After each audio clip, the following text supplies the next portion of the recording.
Studiossa tässä tuplapitkässä jaksossa kanssamme on tulppanimanioiden teilaaja, epäpätävien päättäjien painajainen, makrotalouden vastarannan kiiski, tohtori täystuho, kuplien puhkomisen varajeesus, a.k.a. Kalevan kadun Nostradamus, vähän riippuen keltä kysyy. Varma on, että ekonomisti Tuomas Malinen on kanssamme tänään. Kiitoksia. En tunnistanut suunnilta osaa näistä lempinimistä, mutta ehkä ne oli jollain tapaa kuvaavia. Ne kaikki keksittiin tässä. Joo, ihan hienoja oli, ei mitään. Hei, sä kerrot kaksi asiaa tullessasi sisään. Toinen on se, että sä oot lopettanut sokerin käytön, ja toinen oli se, että sä sanoit, että nyt tämä hallitus on saatava kuriin. Sä oot tosiaan... Eikö mä käyttänyt termiä nurin? Lähestulkoon. Okay. Mä luulin, että se oli opposition tehtävä, mutta siis, jos lähdetään, miksi hallitus pitää saada nurin? Siis, no ehkä nyt kuri nyt ensimmäiseksi ja nurin voidaan miettiä. Tämä on täysin edes vastuutonta tämä talouspolitiikka tällä hetkellä. Ja siis mistä mä nyt olen erityisen huolestunut jälleen, että eilähän oli pääministeri Marinin haastattelu, oliko Ilta-lehdessä, jossa sitten niin kun puhuttiin siitä, että nyt pitää taas kiristää näitä rajoitustoimia. Joo. Ja mihin Britanniassa mennään niin täyteen niin kun kansalliseen lockdowniin jälleen kerran. Ja tässä alkaa olla niin paljon todistusaineistoa sen puolesta, että kuinka tuhoisia ne on sekä yhteisölle että ihmisille ne lockdownit, että niihin meno pitäisi olla vaan niin kuin äärimmäisissä tilanteissa. Ja kun katsoo niin kuin omasta näkövinkkelistä tätä, niin eihän me olla niin kuin lähelläkään sitä tilannetta, mikä meillä oli keväällä sen koronan kanssa, kun meillä oli teho-osasto oli täynnä ja se oli ihan niin kuin täys panikki. Et siis silloin niin kuin mehän... Silloinkaan ei ollut vissiin, teho-osasto ei ollut täynnä, koska mä ymmärsin, että niitä paikkoja oli joku yli 550. Joo, ei, mutta se käytiin niin kuin itse asiassa Helsingin alueelle käytiin aika lähellä niin sitä niin hätärajaa. Mutta muuten ei ole. Myös ollut silmiinpistävää, kuinka kevyesti nyt heitellään tällaisia uusia lockdown-ajatuksia, eikä edes välttämättä muisteta mainita tätä valmiuslain käyttöönottoa.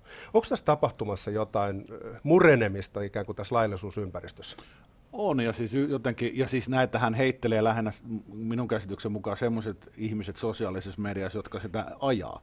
Että mitä niin kuin tavallisen kanssa tai siis niin kuin kansalaisten kanssa puhuu, niin he on niin kuin ihan täysin sitä mieltä, että ei näihin välttämättä ole mitään niin kuin lisärajoitustoimia, mitään tarvetta, ja he on huolissaan siitä, että mitä niin kuin tapahtuu. Että tämmöiset sosiaalisen median vaikuttajat sitten, niin heillä tuntuu olevan niin kuin siinä oma agendansa sitten. Ja siis tätä ei niin kuin pidä ottaa silleen, etteikö tässä nyt, että tässä on niin kuin tarkoitus vähätellä tätä tautia. Ei suinkaan, vaan nyt pitää miettiä sitä, että mikä on se niin kuin ratkaisu tähän tilanteeseen. Ja se ei voi olla se niin kuin talouden täyssulku. Se me tiedetään keväältä, että se on siis todella tuhoisa. Sitten tämä kuuluu myös sosiaali- ja terveysministeriöstä suhteellisen korkealta palleelta, missä muun muassa ollaan mediaan ehditty kommentoimaan tilannetta kesken loman, joka siis on jatkunut joulun ajalta, joulua ennen jo, ja jatkuu ilmeisesti 11. päivä tammikuuta asti. Aika pitkiä lomia tunnutaan pitävän nyt kesken kansallista jonkin sortin kriisiä. No näin se näyttää. Eduskuntahan on lomilla, onko se helmikuun alkuun, että ei siinä silleen. Mutta siis niin, jos tässä nyt puhutaan, että olisi niin vakava kriisi menossa, niin nyt lomat pitäisi lopettaa mutta ehkä nyt me ei, niin kuin sanoin, niin en mä tiedä nyt ollaanko me ihan siellä. Tämä on niinku semmoinen asia, että tässä pitäisi niinku ihan oikeasti mun mielestä avata keskustelu näin niin kuin lääketieteen erikoisosaajien kesken. Mistä tässä on niinku kyse? Nythän me mennään niinku THL-johtoisesta aika lailla. Kaikki tuntuu olevan koko lailla hiljaa tästä asiasta. Eikö THL:ssä sitten kuunnella niinku lääketieteen asiantuntijoita? Mä en osaa sanoa, mutta ne muutamat niinku yhteydenotot lääkäreet, mitä mulle on tullut, niin heidän näkemyksensä on, että ei. Mutta toisaalta sä oot ehkä vähän maalautunut sellaiseksi kaveriksi, että suhun ei välttämättä niinku Lääkäriliiton puheenjohtaja ota yhteyttä. Ne lekurit, joiden kanssa diilaat, saattaa olla ehkä enemmän niinku, mitä mä sanoisin, vastarintaliikkeestä. Niin no siis, joo, toki voi olla näin, mutta kyllä nämä on niinku ihan siinä mielessä tavallisia ihmisiä, joilla on tämmöinen erikoisosaamisalue. Ja niinku, et ei se niinku, en mä usko, että heidän agendansa on mitenkään muu kuin se, että he haluaisivat ymmärtää, mistä tässä on kyse. Niin kuin yksikin erikoislääkäri tuossa, kun muuhun otti yhteyttä, niin hän niin kuin kiteytti asian tälleen, että nyt tapahtuu jotain, mitä ei pitäisi tapahtua hänen lääketieteellisen koulutuksensa, niin kuin, tai mitä se on opettanut hänelle. Okei. Ja nämä on niin kuin, mitä se tarkoittaa? No siis siinä mielessä, että niin kuin minkälaiseen hätätilaan tämä maa on viety, tai hän sanoi sen niin, että minkälaiseen hätätilaan tämä maa on viety verrattuna siihen, mikä niin kuin tämä kuolleisuus tästä on. Joo. Ja nämä on, niinku semmoisia asioita, ei niinku oikeastaan ekonomistin asia ole arvioida, mutta että siis nämä yhteydenotot on semmoisia, mitkä rupeaa mietityttää, että mitä tässä on niinku kyseessä. Ja siis se, että mä toivon todella, että tässä alkaa niinku nyt laajempi keskustelu tämän niinku, mikä on siis selkeästi terveyskriisi kyllä, mutta sen ympärillä, että kuinka vakava se loppujen lopuksi on. Ja sitten nimenomaan se taloudellinen puoli. Et mehän ollaan, jos uudet lockdownit tulee, niin, niin mehän tuhotaan niin kuin huomattava osa meidän niin kuin PK-sektorista siinä. Hei, sano vielä se tähän, kun sä sanoit tosiaan, että keväällä jo huomattiin, että se oli tosi tuhoisaa taloudelle, niin onko mitään niin lukuja, tai mitä tässä on tapahtunut sen kevään lockdownin perusteella? Niin siis sehän siis bruttokansantuotehan tippui aivan valtavasti lähes niin kuin 10% kvartaalitasolla. Euroopassa tuli -12% alas ja tämmöistä, että se oli todella niin kuin musertavaa. Mitä siitä jäi, oli se, että sehän ajoi niin kuin monet PK-sektorin, varsinkin ravintola ja muut yrittäjät, niin ajoi niin kuin käytännössä konkurssin partaalle. Mutta kun konkurssit on tällä hetkellä Suomessa käytännössä lainsäädännöllä estetty, velkojat ei saa hakea niin kuin enää samoin perustein niin kuin, velallisia konkurssia.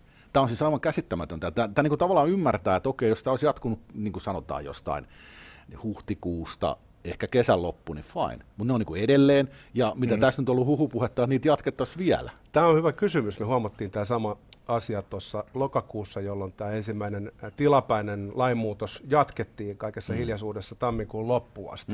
Ja silloin me ruvettiin spekuloimaan, että ei kai tässä nyt vaan kävisi sillä tavalla, että tammikuussa sitä jatkettaisiin kuntavaalien yli, jolloin ehkä hallituspuolueet hyötyisivät siitä tilannekuvan sumeudesta. Siis hurin huhu, minkä mä kuulin juuri tänään poliittisen järjestelmän sisältä, että hallitus ajaisi sitä, että siirretään vaaleja. Wow. Tämä on vaan huhu, mutta siis tämmöisiä niin kuin tietoja tulee. Ja tämä tuli siis niin kuin poliittisen järjestelmän kautta tämä tieto. Ja siis tämähän on se aivan ennenkuulumatonta. Ja siis kato, tämä henkilö, joka tuossa mulle asiasta soitti, niin kerrot sitä, että kun on ihmetelty sitä, että minkä takia on niin kuin vähän puuttuu SDP ja keskustan telttoja tuolta kunnallisvaalikentillä, mitä tämä on. Ja siis me nähdään nyt, että miten tämä menee. Tämä on hieno teoria. Mutta siis ajatelkaa, jos tähän mennään. Joo. Siis tässä on, jos tähän mennään, niin tämähän on niin kuin demokratian alasajo. Sitä se on, ja nyt jos me mietitään tätä brittiläistä uutta muunnosta, joka levii tehokkaasti jotenkin lasten parissa ja koulut pidetään auki ja näin edelleen. Mitä siis ilmeisesti leviää, että mitä mä oon nähnyt, että siis tutkittu. Jotain havaintoja Suomessa, mutta tässähän on aika hyvä semmoinen niin kuin aukko, joka niin kuin aukeaa aika monenlaisille teorioille, josta osa on salaliittoteorioita ja näin edelleen, mutta se kertoo tästä tilanteesta. Kyllä. Tämä on ihan volatiili. On, ja siis älyttömyyttä tässä on se, että niin kuin mä oon tuossa muutamissa haastatteluissa sanonut, että näitä niin kuin lockdowneja ja kaikki pakkorokotusohjelmia ja keskuspankkien kryptorahoja ja puhutaan niin kuin avoimesti tämmöisestä, velat annettaisiin vaan anteeksi ja kaikki, niin näähän oli, ja sitä World Economic Forumin niin kuin nämä visiot tosissaan tästä. Ja siis vuosi sitten oltaisiin istuttu täällä, joku olisi selittänyt, mä olisin niin kuin viitannut kintaalla, että joo. Mutta sitten sä katsot, että herra, ne alkaa tapahtua. Ja sitten rupeat kelaamaan, että mitä tässä on oikeasti käymässä. Ja se niin kuin siis mun mielestä se pakottaa meidät ajattelemaan, mihin tässä yritetään meitä viedä. Ja jos niin kuin, että tässä on, niin kuin, että on hyvin hankala sulkea pois enää täysin niitä hurjimpiakaan niin kuin oikeasti teorioita tästä ja tämmöistä niin kuin, just tämmöistä niin kuin maailman, tai Great Reset puhutaan. Joo. Niin, sanotaan, että hyvän kriisin ei kannata antaa mennä hukkaan. Niin siis tämähän on EU-slogan. Ketkä on ohjaajan paikalla? Ketkä ne tahot on? Ei tiedä, eihän me tiedetä. Hyvin hankala sanoa. En usko, että on niin kuin käärmeihmiset tätä ajaa tai vastaavat. Liskoi. Liskoi, termi meni väärin. Mutta siis, tässä on aivan liian vähän todistusaineistoa sanoa, että miten tämä menee. Mutta sanotaan, jos tämä keväällä menee niin kuin, tavallaan, että mennään lisälockdowneihin ja kaikkiin rajoituksiin. Siis juuri tuli tässä niin kuin Twitterissä 2 tuntia sitten mulle viesti Ranskasta, että siellä on annettu poliisille kuulemma. Siis nämä on kaikki huhupuheita, että pystyn varmistamaan mistään, mutta se ranskalainen henkilö, joka kirjoitti, että poliisille niin oltaisiin annettu ohjeita, aletaan seuraamaan niin sosiaalisessa mediassa kirjoittelua, ja se liittyy niin kuin poliittiseen liikehdintään, seksuaaliseen suuntautumiseen, uskonnolliseen suuntautumiseen, tämmöiseen. Mä kysyin, että onko se niin kuin ihan tosissas. Ja sanoin, että joo, että on näin, ja mä olin, että no oho. Että siis tämähän on niin kuin semmoista orwellilaista dystopia 1984 tyyppistä kamaa, jos tähän oikeasti mennään. Ja siis tämmöiset, siis mehän ei tiedetä, että onko tämä niinku totta vielä. Mutta jos todella, siis rehellisesti hän vaan niinku kirjoitti sieltä Ranskasta, ranskalainen, mutta jos todellakin on näin, niin kun tässä aukeaa aivan käsittämättömän dystooppisia tulevaisuuden kuvia. Joo. Ja kun se ongelma on siinä, että et sä haluaisi tietenkään uskoa niin, että sä haluaisit, että joo, kaikki, että näitä meidän järjestelmä on demokraattisesti kontrolloitu ja me saadaan päättää niistä ja meidän niin kuin ne elämäntavoista ja kaikista muista, ja sitten katsot, että mutta entäs nämä jutut kaikki. Ja tämä pitäisi niin kuin kansalaisten pitäisi herätä siihen nyt kaikkien meidän, että nyt ruvetaan oikeasti vaatii vastauksia, pohtii näitä, jakaa tietoa, ja semmoinen niin kuin leimaaminen nyt saisi lopettaa heti, että sä oot joku, muistaakseni mua on syydetty, mä Kannon salaliittoon uskon, mitä mä en edelläkään tiedä, mitä se on. Anteeksi, mihin? Kannon, QAnon. QAnon, joo. En mä sääntääkään sitä. QOnania muistaakseni. Joo, siis ja tämmöisiä juttuja, sit jo ääri oikeasti, ja siis nyt pitäisi avata tämä keskustelu. Ja se ei niin kuin onnistu, ellei nyt siis ihmiset lähde rohkeasti vaan kyseenalaistaa näitä kirjoittaa niin kuin esimerkiksi omalta erikoisosaamisalueeltaan niin kuin juttuja aina lääketieteestä. Mutta tällä hetkellä tuntuu, tässä ilmapiirissä mikä on, niin on yksi totuus, joka on se, että kaikki piikille. Ja sä oot ihmisvihaaja, jos sä haluat sitä piikkiä. Ja niin sä et varmaan sä haluat kuolla polioon tai johonkin lavan tautiin sen takia, että sä et usko näihin rokotteisiin. Eli tavallaan mun mielestä, tämä on ainakin mun kokemus keskustelusta, jos sä haluat jotain actionia, niin laita Facebookiin joku rokotekeskustelu, niin sä saat kaikki huutamaan heti toisilleen. Niin siis mullahan oli, pari viikkoa sitten, mä sitten tulin ihan julkisesti siihen Twitterissä, että mä sanoin, että se on niin kuin kokeellinen rokote, sitä on testattu hyvin vähän aikaa niin kuin ajallisesti, että mä en sitä tuottaa. Katsoa tätä kuolleisuutta niin kuin omassa. Ja pitää hyväksyä se, että eihän tämä ole ensimmäinen pandemia maailmassa. Nyt tulee ja menee, jos se nyt tulee ja sitten vie, niin viekööt. Mutta se, että meidät niin kuin, mut pakotettaisiin ottamaan se, niin en mä tule sitä hyväksyä. Vaikka asialla uhattaisiin, en mä tule sitä ottaa. Mutta entäs jos sä et saa esimerkiksi matkustaa sen perusteella? Että... No sit mä saan matkustaa, sit ollaan tiedätkö tosta, mutta en mä aio mitään ulkona liikkumisrajoituksia, mitään muutakaan noudattaa. Joo. Että ei me voida mennä siihen, että niinku tämmöisen. Siis kun tässä on se, että ihmiset ei yleensä niin ei tahota ymmärtää, että meillä on nämä niin vapaudet ollut ehkä noin 100 vuotta, siis omistamisen vapaus, yksilönvapaus, kaikki. Kyllä. Ja meidän kirjoitettu tai jollakin tavalla tietty historia ihmiskunnan on 5000 vuotta. 100 vuotta myös 5000 vuotta. Ja siihen, että me ollaan saatu nämä vapaudet, niin siinä on kuullut niin kuin satoja miljoonia. Ja niitä ei missään nimessä. Se on ihan sama, mikä se hinta on. Niitä ei saa antaa pois. Niistä on pidettävä kiinni, oli se kuinka raskasta vaan. Koska meidän pitää ajatella, mitä meidän jälkeen tulee, tuleville sukupolville. Että tämän pitää säilyä vapaana. Meidän yhteiskunnan, meidän talouden, kaikkien pitää säilyä vapaana. Tämä on just näin. Itse asiassa ollaan tästä keskusteltu paljon, että tuntuu, että liberaalidemokratia tai liberalismi itsessään on uhattuna aika monelta suunnalta, idästä, lännestä, oikealta, vasemmalta. Erilaisilla tavallaan keinoilla nakerretaan instituutioita ja halutaan tuoda vaikka vihapuhelainsäädäntöä tai näin edelleen. Niin näet sä, että tässä on sellainen jonkinlainen niin kuin suurempi kuvio käynnissä, joka saattaa uhata ihan perustuslaillisia oikeuksia? Siis onhan se tässä taustalla. Jos mennään tämmöiseen vaikka Ison-Britannian niin lockdownin, sehän ei niin kuin mun mielestä oikeusministerimme totesi viime keväänä, että ne ei ole Suomen perustuslain mukaan mahdollisia, että siellä on se meillä on niin vahva se perustuslaki, mikä on siellä niin kuin hyvä. Mutta tässä on niin kuin ekonomisti eniten huolettaa se, että ajetaan nämä ravintolat ja koko PK-sektori niin lockdownilla. Ja täällä valtava pelottelu, niin kuin Helsingin keskustahan on ollut siis herran jästäs, kun se on ollut tyhjä, niin kuin sanotaan joulukuun ekan viikon jälkeen. Kyllä. Että se on aivan niin kuin joulun aikana, se on aivan niin kuin autioitunut. Mä olen, että mitäköhän tässä käy näille yrittäjille. Yrittäjiltä on tullut sellaista viestiä, että mikäli asiat jatkuu samalla tavalla kuin ne syksyllä meni, niin kevääseen mennessä monet ravintolat tulee olemaan nurin. Joo, ihan varmasti. Ja nyt tässä puhutaan lisärajoitteista ja ilmeisesti tämä rokottaminen ei mene ihan sillä tahdilla kuin olisi suotava. No ei mene ja tosissaan niin kun sen rokottamisen ei pitäisi olla se niin kuin ehto tässä. Jokainen tietenkin, joka haluaa ottaa, niin totta kai sen pitää saada se ottaa, se on niin kuin fine. Mutta se, että siis kyllä tässä niin kuin pitäisi niin kuin ottaa niin kuin tämän talouden puolesta nyt enemmän riskiä. Nimenomaan sille, että eihän nyt, esimerkiksi tämä, että baarit menee niin kuin 10 joutuu lopettaa, mihin se perustuu? Mä en ole ainakaan nähnyt yhtä ainoa tutkimusta, myös se, että 10 niin kuin hanat kiinni ja 11 pihalle, että tällä tämä ratkaistaan. Ja siis siinä on niin kuin, ja tämä on semmoinen spekulaatio, mä olen sanonut, että ravintola piireissä on sitä, että kun on niin kuin THL:n sisällä on tiettyä niin kuin klikkiytymistä siihen suuntaan, tai hyvin, hyvin vakaumuksellista uskoa, että baarit on niin kuin paha juttu.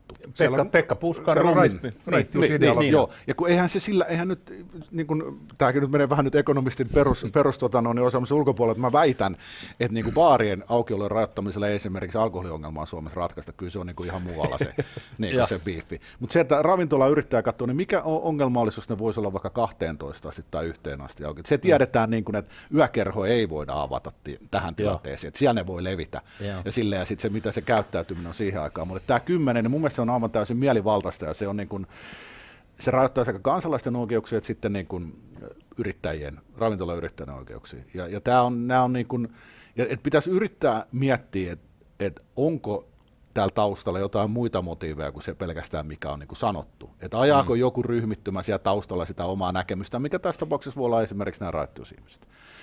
Ja ajatelkaa, että minkälaiseksi vaikka niin kaupungin keskustassa menee, jos sieltä menee puolet ravintoloista nurin. Ne on autioita, kylmiä, ja niin kuin, mehän ollaan niin kuin hyvin sosiaalinen laji, että me halutaan olla toisten kanssa tekemisissä. Kyllä. Joo, ja sitten kaikki kaupungit länsimaissa perustuu palveluihin. Kyllä. Niin kuin, se on ollut, kaupungit on rakentunut niille palveluille. Ja jos ne palvelut kuitenkin hyvin usein on sellaisia palveluita, missä ihmiset kohtaa niin kuin kasvokkain, niin sitten tavallaan siitä tulee vähän niin kuin ongelma kaupunkien olemassaololle, jos se koko palvelusektori on tavallaan uhattuna. Niinpä, että pitääkö meidän sitten muuttaa takaisin maalle? Niin, tai jonnekin tehtaisiin, en mä tiedä. No niin, tehtaisiin, se on toinen. Joo, mennään sinne 1800-luvun loppuun, se oli niin hyvä aika. Mulla on sulle Malinen seuraavaksi kysymys, mikä itse asiassa on sun asiantuntemuksen piirissä. Suomalainen hyvinvointiyhteiskunta, onko se nykymuodossa voimassa 2025 vai onko sitä jouduttu purkamaan jollain sellaisella tavalla, mikä nyt vaikuttaa mahdottomalta? Jos tämän talouden annetaan mennä tällä ja me mennään tähän EUn elpymisrahastoon ja tulonsiirtounionin mukaan, niin sitä on ollut pakko purkaa siihen mennessä. Meillä ei ole varaa niin kuin mennä tämmöisiin systeemeihin. Pitäisi ihmisten todella hyvin sisäistää se, että miten on, kuinka merkittävä on se, että talous kasvaa niin kuin kaikille. Ja meillähän on niin kuin ollut tämmöinen suuri musta aukko tässä niin kuin lukioissa ja muissa niin kuin tavallaan talouden perusasioiden opettamisessa. Ihmiset ei niin välttämättä ymmärrä sitä. Mä näin tuossa hirmuisen kyselyn tuossa, oliko 2 päivää sitten, jossa oli, että mikä on hyväksyttävä tapa rikastua. Ja oliko 4 ensimmäisen joukossa, niin yrittäjyys ei mahtunut sinne. Lottovoitto sen siellä. Niin, lottovoitto oli, ja mä että hetkonen, ja nyt tässä on oikein niin ymmärretty, mistä tässä on kyse. Että siis, jos katsotaan talouskasvua, mä oon siis koulutuksellinen talouskasvun tutkija, niin se on käytännössä koostuu 2 asiasta, riskinottamisesta ja työnteosta. Ja niillä esimerkiksi Suomi nostettiin toisen maailmansodan jälkeen, että kovalla työnteolla ja sitä, että yksittäiset ihmiset otti riskiä perusti yrityksiä, sillä se on kaikki niin kuin luotu. Ja sitten tuli tavallaan tämä niin kuin ehkä sosiaalidemokraattinen aate siihen päälle, joka sitten loi hyvinvointivaltio. Ja jos nyt ajatellaan, niin mun mielestä niin sosiaalidemokraattinen aate olisi pitänyt kuopata 1980-luvulla. Se oli tehtävänsä tehnyt ja nyt se on lähinnä vaan haitallinen. Nyt meillä on sellainen eetos, jota voisi ehkä kutsua sosialistis-agraariseksi. Eli siinä on maatalousmenneisyys ja sitten aika voimakas tällainen SDP-painotus niin kuin ajattelussa. Uskotko sä, että tällä paketilla, tämä on vähän johdatteleva kysymys, mutta uskotko sä, että tämä on niin kuin tulevaisuuden menestysresepti vai pitäisikö tässä jotenkin nyt päästä tämän kriisin myötä muuttamaan sitä tapaa, millä suomalaiset ajattelee, esimerkiksi taloudesta? Joo, ei siis meillä on niin tämä hyvä tämä hyvinvointivaltion pohja, mutta sen tueksi me tarvitaan niin hyvin vahva talous. Sitä hyvinvointivaltio ei voi rahoittaa muuten. Ja se vaatii tosissaan niin kuin suomalaiset semmoisen uudelleen ajattelun tähän asiaan, että ensinnäkin, että valtion koon pitää olla pienempi ja meidän yksittäisten kansalaisten ja yritysten pitää toimia keskenään vastuullisemmin ja se syntyy siitä. Tämä koko paketti. Ja siihen pitää niin kuin mennä, että ainoa toinen vaihtoehto on, että sit valtio ottaa haltuunsa käytännössä kaiken näiden keskuspankkien kautta. Ja se on sitten todellakin se dystopia. Sinne me ei haluta mennä. Me halutaan sinne vapauteen. Ja suomalaiset on lähtökohtaisesti, me ollaan hirveän lähellä, niin kuin, ajatellaan niin kuin Yhdysvaltojen tavallaan aatteellista ilmapiiriä.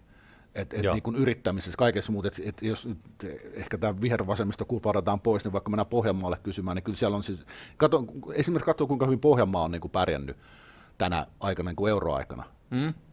Työttömyys on tosi alhaista, mutta siellä on se yrittäjyys ja semmoinen uskotaan siihen yrittäjyyteen.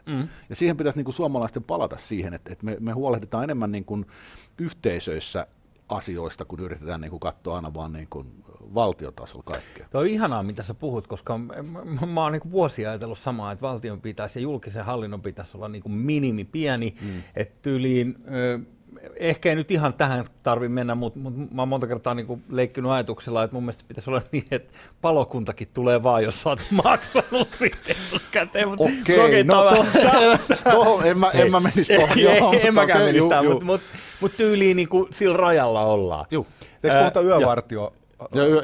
Yövartiovaltio, kyllä. Se on aika pitkä. Mutta jos pitää valita yövartiovaltio tai viimeinen sammuttaa valot valtio, niin kumpi valitaan? No sitten se on pakko valita se yövartio. Sen takia, että sen takia, että sen yövartijavaltion voi sitten taas kasvattaa hyvinvointivaltioksi. Mutta jos se viimeinen sammuttaa valot, niin siellä sitten ei ole enää ketään tekemässä yhtään mitään. Hyvä peruste. Niin. Et pitää aina ymmärtää, että taloudet ei ole mitenkään paikallaan pysyviä, jähmeitä, vaan ne on dynaamisia. Väli menee huonommin, sitten kehitytään taas, ja se on niin kuin jatkuvaa semmoista tavallaan niin kuin pulssia, miten talous etenee.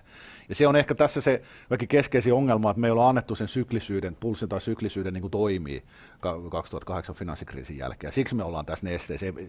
Ja siis niin kuin kaikki, että keskuspankkien rooli on näin suuri, ja se on siinä, että meidän pitää ymmärtää, että talous menee sykleissä. Välillä on huonompia aikoja, sitten taas rakennetaan uudestaan parempia. Oikeastaan niin kuin koko maailma etenee jonkunnäköisessä sykleissä, kun katsoo. Todella, niin. Ja siis itse asiassa niin, syklisyyttä on mun mielestä, se on niin kuin jopa pidemmän ajan takaa kuin 2008 talouskriisi. Sä nyt tiedät, kyllä. Että siinä on niin vuosikymmenten perinteet sillä lailla, että keskuspankki tietää paremmin kuin markkina niin kuin asian. Ja jos nyt katsoo vaikka sitä asuntokriisiä, mistä 2008 silloin puhkesi Amerikassa, niin sehän oli niin kuin Fedi piti korkotasoa niin helvetin alhaalla, että se pumppasi niin kuin ja siinä on siis semmoinen, siinä 2008 kriisiin vielä oli silleen, että siihen oli erittäin, mä rupean tarkkaan selittämään, mutta erittäin haitallinen semmoinen tavallaan käytäntö, mikä mahdollisti käytännössä uhkapelaamisen finanssisektorina. Fedihän hyväksyi sen. Kadottamaan niitä riskejä. Se räjähti aivan käsiä. Sitten kun se kääntyi se asuntomarkkina, niin sitten nämä kaikki tavallaan riskit tuli maksuja. Et siihen oli niin kuin, keskuspankki Fed oli myöskin niin kuin sitä kautta, että se hyväksyi semmoiset. Onko tämä Glass-Steagall Actin kumoaminen? Ei, kun se on itse asiassa semmoinen, oli tämmöinen, tämä velka jaettiin eri paketteihin ja sitten se kasattiin paketteja ja siellä oli semmoinen, että me puhutaan niin kuin supersenior-velasta, minkä ei pitänyt ikinä joutua niin kuin, tavallaan ongelmiin, että kun katsottiin näitä, jos tämän paketin taustalla olevat lainat joutuu maksukyvyttömyyteen, niin sen ei olisi ikinä pitänyt niin kuin joutua sen erän. Että siellä olisi aina ollut jotkut, jotka maksaa, ja sitten kävi niin, että siellä ei sitten ollutkaan, ja se sitten laukesi siitä. Mutta siitä pitää, jos tämän haluaa selittää läpi, niin se on yhden luennon aihe, niin mä en nyt menisi siihen. Mä oon sen luennonnut pari kertaa, siinä menee oikeasti tämän systeemin selittämistä, siinä menee 1,5 tuntia. Okei, hyvä. Hei, pitäisikö, tai sanotaan näin, miten sun fantasiassa, niin voisiko maailma toimia ilman keskuspankkirahoitusta? Ihan helposti. Siis maailmahan on toiminut suuremman osan aikaa ilman keskuspankkirahoitusta. Kyllä, ja mitä hyödyt siitä? No hyödyt siitä, että meillä olisi taloudellinen vapaus.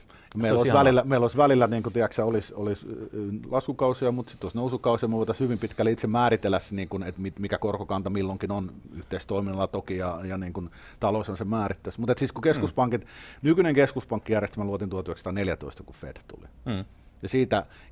Ja se on niin kuin hassu, että Fedillä oli hirveän tarkasti rajattu se, mitä se saa tehdä.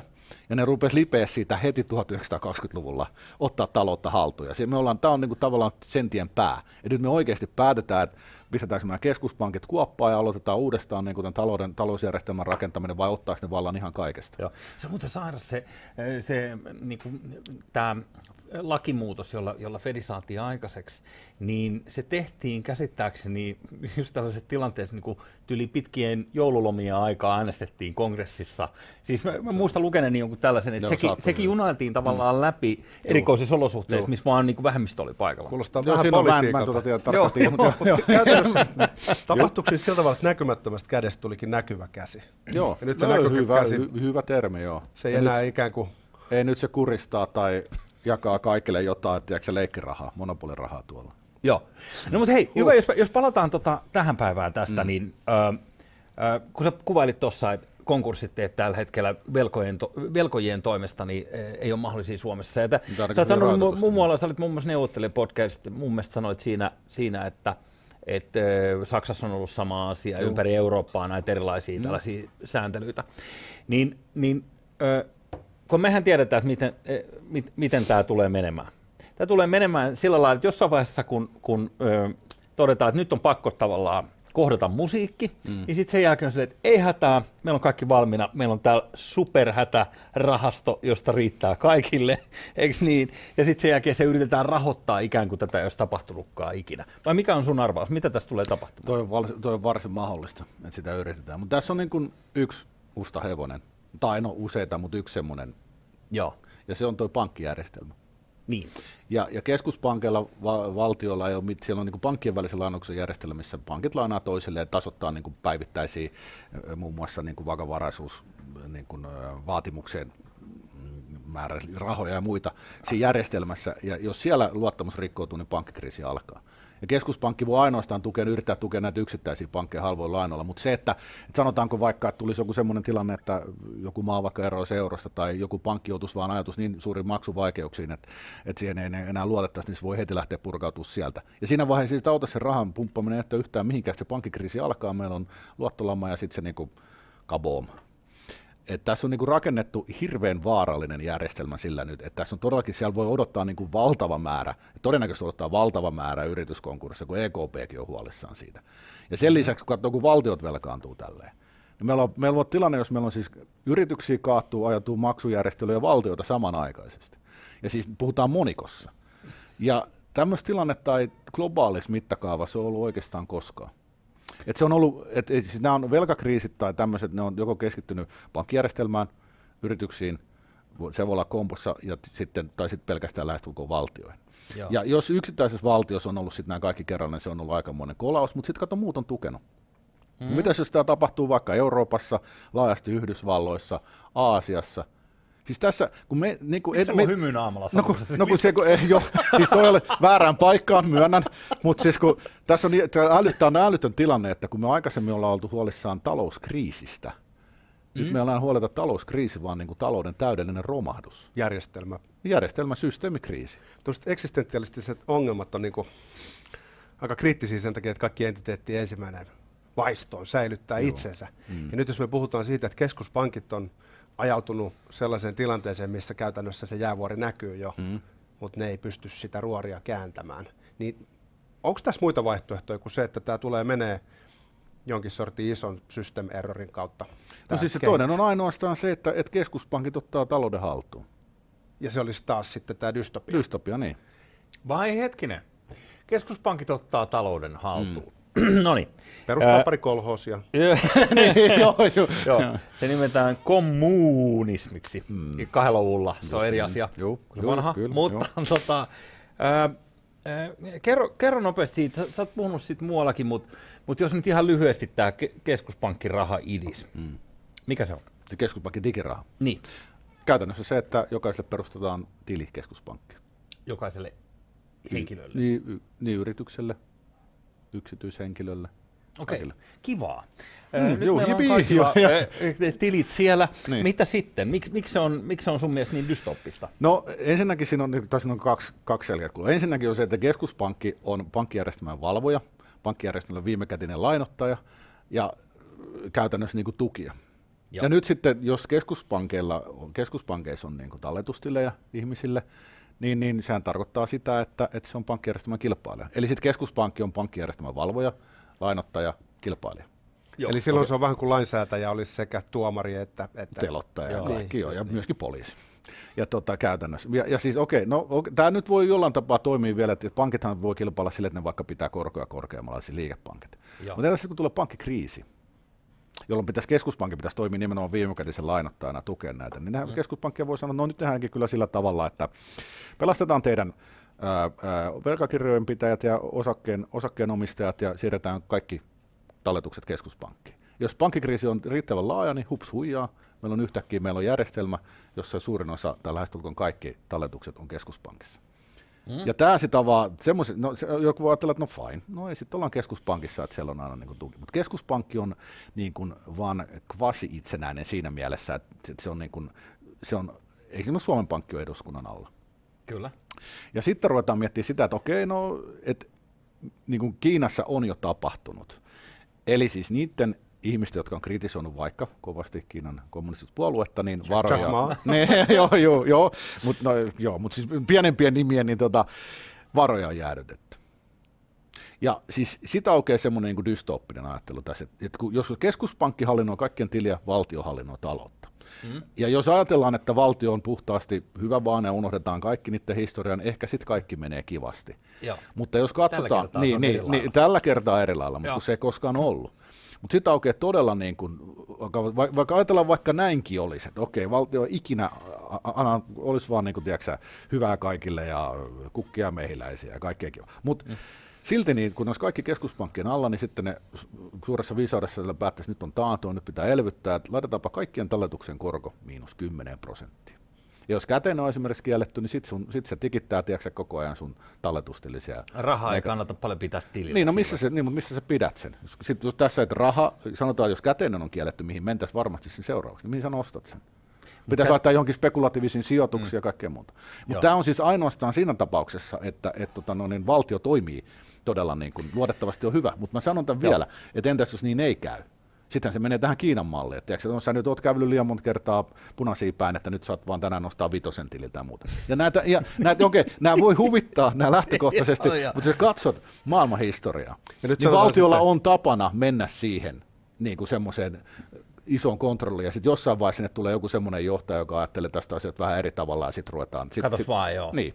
Ja näin se on aina. Tämä just, että niinku, sitten sanotaan, että nyt täällä maalaillaan piruja seinälle, mutta tämmöinen niinku snellmanilainen hyvän tahtoinen valtio, benevolent state, niin jos me katsotaan historian kaikkia valtioita, niin kyllähän tämä aikamoinen poikkeus. On. Ja sitten jos me ajatellaan ihan, että lähdetään ekstrapoloimaan niistä esimerkkeistä, niin kannattaako me ihan hirveästi luottaa siihen, että just meidän kohdalle osuisi nyt se hyvä keskushallinto? Niin ja okei, vaikka osuuskin, niin entäs sitten tulevat sukupolvet. Mutta tässä on ollut tämä siis professori Daron Acemoglu ja Robinson on kirjoittanut erittäin loistavan kirjan Kapea käytävä. Sitten kuvaa sitä nimenomaan, että kuinka ohut se on niin kuin despotismin ja täydellisen tavallaan tämmöisen niin kuin valtiovallan kontrolli ja sitten anarkismin välillä, ja kuinka kapea se tie on. Ja siinä on tärkein yksittäinen tsekki on siinä, että siellä on kansalaisyhteiskunta, joka laittaa niitä vallanpitäjiä aikaa jon kuriin. Joo. Ja nyt tässä on, ja mitä tässä on nyt tämän koronakriisin aikana ilmeisesti tapahtumassa, on se, että tämän niin kuin, pelon, mikä on luotu tästä terveysuhasta sekä talouskriisin uhasta, niin yritetään lamauttaa se kansalaisyhteiskunnan toiminta tai jopa kieltää, että saa mielenosoittaa, että saa sitä. Ja se aukaisee niin kuin ovet valtion suurelle haltuunotolle. Mitä itse asiassa niin kuin maailman talousfoorumi niin kuin näyttää ajavan. Mä en ymmärrä, miksi on mä en ymmärrä, miksi on maailman talousfoorumi. Mä sanon, että se on enemmänkin maailman fasismifoorumi. Ja siis nyt pitää ymmärtää, mitä fasismi on. Se on siis yritysvallan ja valtion täydellinen liitto sekä myöskin se, että yksilön oikeudet, tai siis yhteisön oikeus ohittaa yksilön oikeudet. Valtiojohtoinen kapitalismi tietyllä tavalla. No joo, tavallaan joo, mutta se on mun mielestä se on niin kuin, se ei ole oikea sana, koska sitä ei voi toteuttaa sillä. Kiinahan on periaatteessa yrittänyt sitä, mutta sitten kun alkoi menee hommat huonosti, nythän se peruuttaa kovaa vauhtia, että se menee yhä enemmän valtiojohtoisuuteen. Ja silloin kun oli näitä ensimmäisiä kriisiskenaariot Kiinassa, niin sieltä tuli jo semmoista viestiä, että siellä oli mietitty sitä, että ainoa keino sit pelastaa tämä Kiinan talous on sen sosialisointi. Et siinä hyvä vinkki kaikille yrityksille, jotka siellä toimii, että sitä ei pidä sitäkään riskiä, niin kuin tappoisi kaksi sinne ilmestyy puoleen porukkaa sanomaan, nyt on muuten semmoinen juttu, että te olette Kiinan valtion omaisuutta. No, okay. Näin sosialisoinnit tapahtuu. Joo. On tapahtunut kautta maailmanhistoriaa. Ja okei, se riski voi olla vielä pieni, mutta se on silti siellä olemassa. Jos me katsotaan eurooppalaisia ihmisiä, otetaan länsi-eurooppalaiset, pohjois-eurooppalaiset, jotka on saanut elää aika rauhassa tuossa toisen maailmansodan jälkeen, niin uskotko, että ihmisillä on käsitystä siitä, kuinka jollain tavalla särkyvää tämä on? Vai ollaanko me vähän sillä tavalla pehmustetussa todellisuudessa, että meillä on vähän niin kuin lapsen usko siihen, että tämä on kestävää, tämä rauha ja tämä vapaus? No sehän on, kato, kun toisesta maailmansodasta alkaa olla niin pitkä aika. Me alkaa jopa, että kaikki, jotka siellä on taistellut, niin alkaa olla jo siirryneet eteenpäin ja kuolleet, ja niin kuin siellä ei ole enää ihmisiä sanomassa, että muistakaahan vaan. että miten voi käydä. Ja kun katsoo vaikka natsien valtaan nousu, niin sehän meni sit pelottavan nopeasti ja se niin kuin kansan tyytymättömyyden saatiin ajettua niin kuin kuitenkin aika vapaa niin kuin Länsi-Euroopan tai Euroopan niin kuin tämmöinen demokratia kuin Saksa, niin semmoiseen tilaan ihan siis 10 vuodessa meni käytännössä. Ja hyvin nopeasti se loppui. Jos otetaan tuosta kiinni, hyperinflaatio 20-luvun alun Saksassa, niin taitteessa. Niin mielenkiintoinen on se, kun sä puhuit tästä, että jos valtiot romahtaa, jos tulee niin kuin laajamittainen pankkikriisi tai talouskriisi, joka sitten niin kuin ajaa siihen, että meillä romahtaa yhtä aikaa niin kuin kuntia, valtioita ja yrityksiä ja sitä kautta sitten niin miljoonia ihmisiä. Niin mikä Neuvostoliiton hajoaminen on siinä mielessä varmaan yksi niin kuin lähimpiä esimerkkejä, vaikka sekin oli niin kuin aika graduaalinen prosessi ja niin kuin semirauhanomainen, mitä ne nyt ampuu tankeilla jotain valkoista taloa siellä Moskovassa, mutta anyways niin kuin suht rauhallinen prosessi. Niin tämä, mitä sä kuvailet, ei tosiaankaan ole sitä, mutta onko niinku mahdollista, että meillä täällä alkaa, niinku, meilläkin on sitten puolisotilaallisia joukkoja täällä myymässä valtio-omaisuutta tavallaan niinku eniten tarjoavalle, vai mikä on sun kuva siitä, että minkälainen siis, se on se? Eihän meillä niinku mitään tarvetta siihen on mennä nyt vielä. Sehän on sitten täydellisesti, niinku, mitä sä kuvaat, on täydellisesti niinku kontrollista luopuminen, ja ne on aina raskaita prosesseja.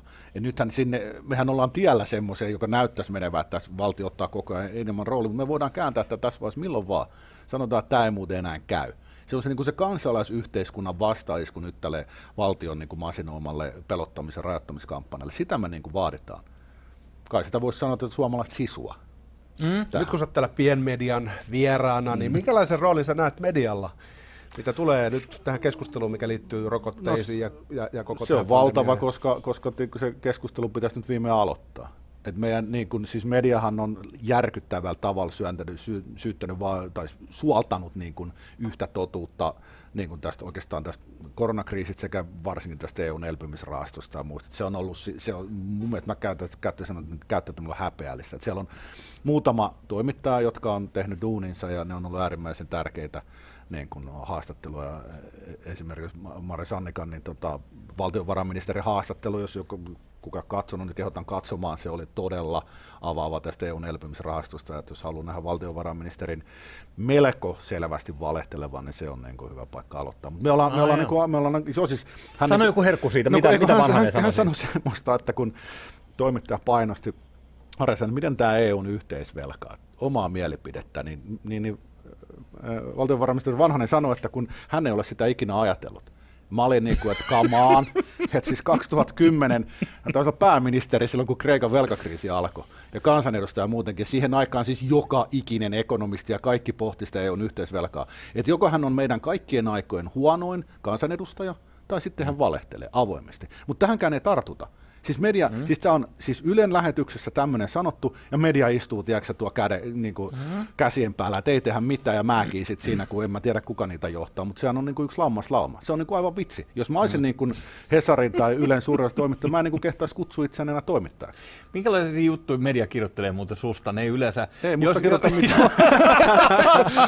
Vaikeneminen on parasta tapa, mitä töidään. Niin mä ymmärrän jo. Ehkä tämän jälkeen kirjoitetaan jotain raastavaa tai haukkuvaa.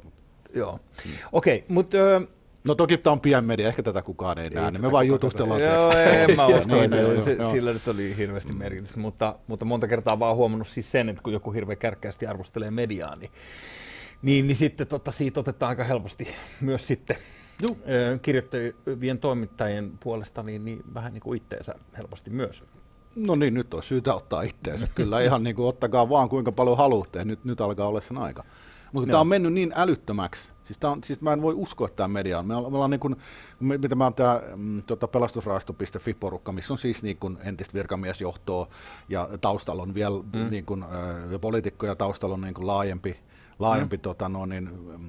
avustajaryhmä, vielä ekonomisteja ja muita, niin meidän niin kuin, esimerkiksi siellä on tietopaketti tästä elpymisrahastosta, mikä on kirjoitettu lähestulkoon niin kuin täysin entisten virkamiesjohtajien toimesta ja muuta, niin se ei niin kuin mediassa, hyvin harvassa mediassa on mainittu, sitten jos jossain mainitaan, niin sitten, että raportissa väitetään, No aika paljon siellä on niin kuin faktaa.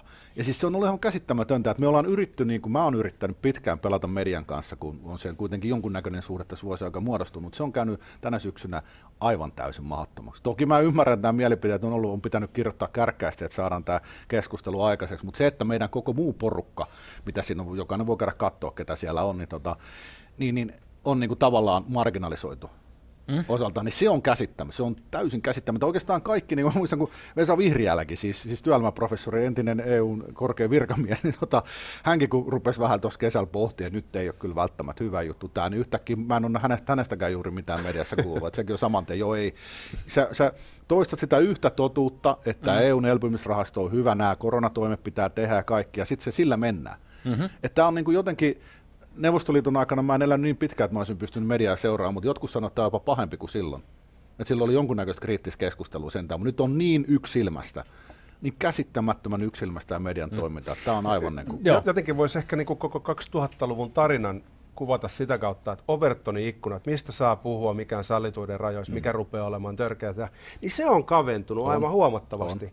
Ja sen uhreja on jollain tavalla myös toimittajat, jotka ei enää uskalla kirjoittaa, ja myös varmasti ekonomistit. On siis ekonomistipiireissä kyllä se, on vähän nyt hankala lähteä avaamaan, mitä ne yksityisesti ajattelee tässä, mutta ei ne niin kuin, esimerkiksi mun näkemyksestä kovin moni ei ole ihan hirveän kaukana siinä, mutta siitä ei yksinkertaisesti uskalleta puhua.